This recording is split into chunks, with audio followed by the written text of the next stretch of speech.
I love Persona 3 Reload so much. I mean, it's my favorite game of all time. So when I heard that they're remaking The Answer, a story in which I never experienced since I played Persona 3 Portable originally, I was so excited for it because I just really wanted to see more content in Persona 3 and to see it in the new Reload style, which I love so much. I was honestly so pumped for it.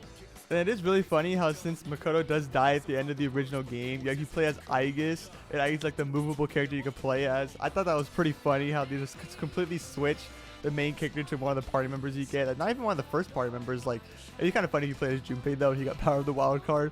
But no, you play as Aegis, which I guess makes sense because she was technically the closest related to Makoto.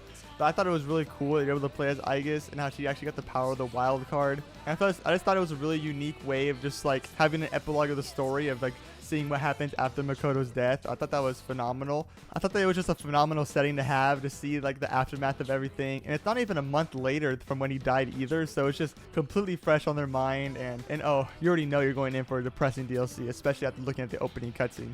I will say though, but by the time you do actually start getting into the gameplay, you realize that most of it, you're just kind of going through each section of the doors, going through about 12 to 25 floors, and then seeing one singular cutscene at the end of each door. And personally, I didn't mind Tartarus inside of the main game because, well, sure you have to do like 30 to 40 floors even sometimes, but that's only like one day of the month, and then you get like a couple hours of just bonding time, seeing cutscenes, and then going to like an original area where you just fight an actual main boss. So I was fine with the Tartarus moments in the actual game, but inside of The Answer, basically, since there's no actual bonding moments besides like you do get some items in each dungeon, which then allows you to bond with your characters, which does give you like a little bit of time, but definitely not as much as like the original game where you get like the whole month of bond with social links. I would say it was definitely a lot of just felt like grinding through Tartarus. Sure, I guess now instead of going up, you go down. Very innovative, I know. I feel like it was a bit too much dungeon crawling in my opinion, because like there's no breaks in between. It's kind of just one singular cutscene and then go straight back into more Tartarus, basically same gameplay. And the cutscenes really aren't even that long. They show the past of the characters for the moment that which awakened them to be able to use their personas, which honestly, I will say though, great to watch. I really loved seeing like the emotions they go through in their cutscenes, or why they actually were able to get their personas. Like being able to see all that was honestly phenomenal. So when you did go to the cutscenes and you're just watching a cutscene, I thought it was amazing. I loved watching the backstories of each of these characters because, man, I just love this cast so much. So just being able to see more content about them was honestly phenomenal. But I just feel like the dungeon crawling aspect, there was so much. It was, I feel like, very weirdly paced. Like, it was like a 1 hour or even 2 hours of just going through the Tartarus gameplay to get like a 10-minute cutscene at most, probably not even like a 5-minute cutscene. So I felt like the pacing was a little bit weird there, and when I realized that was basically the whole DLC, or at least what I thought it was, I was getting more and more disappointed the more I was going through, because, well, I was very excited just to see something extra, like, I don't know, maybe more unique areas, and even all the floors in the Abyss of Time, really there wasn't as much variety as like the main game. Like, really, I swear there was only like 4 different types of floors that you see over and over again in each different door. I was really hoping to get like at least a different variety for each thing, like how each block of Tartarus has its own unique atmosphere. But the more and more doors I went through, I definitely realized that each door had the same exact atmosphere, and honestly, I was just getting really disappointed the more and more I was playing through this DLC. But that was until I made it to the ending part of this DLC, which I thought was phenomenal.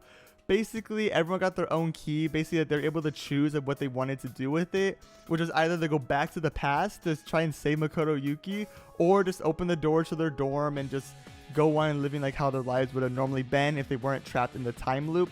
So basically what I thought was going to happen was just like, oh, everyone's going to have a deep conversation, but then ultimately you're going to just want to like leave, because I mean, they're definitely not going to try going back to save them. That'd be crazy, but obviously not.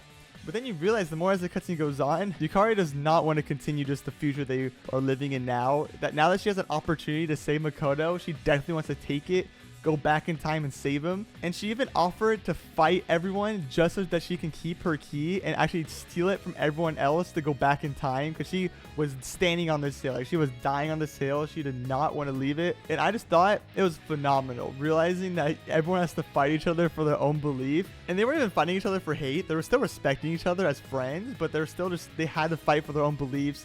and it was honestly just really cool to go through. And even at the battle song, Heartfelt Cry, it was phenomenal. Going through each stage, having to fight all your previous allies, it was honestly great. I really loved it. So by the time I get to this point in the DLC, this is where I'm truly having fun, because it's not just Tartarus gameplay. You have to fight each of your own party members, try to steal their keys, even though I guess doesn't even know what she wants to do at this point. She's kind of just fighting just because she's kind of forced to. But it was honestly great to witness. And then when you finally defeat all your allies, Aigis doesn't do either option. She chooses a third option. She wants to figure out what truly happened to Makoto Yuki.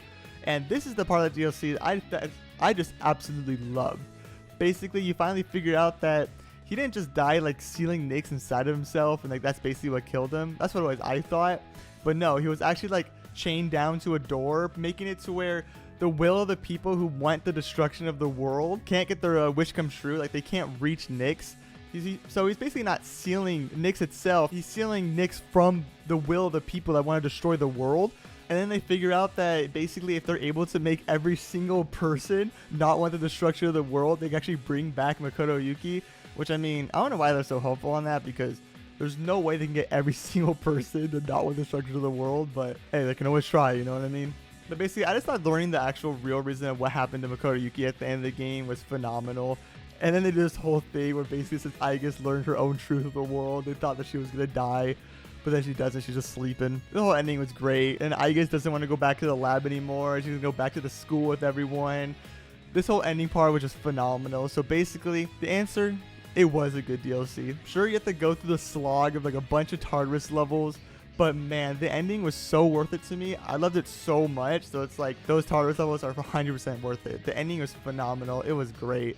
I loved it so much, and I was just glad to be able to see more content at the end of the day. It was so phenomenal. But yeah, basically, thank you everybody so much for watching. What do you guys think about the answer? I think it was amazing. Maybe just a bit less Tartarus. I wish each floor was like 15, not 25. It was a bit too much, but I still loved it. And if you liked the video, make sure to leave a like. And if you enjoy the content, make sure to subscribe. It would mean a lot to me if you did.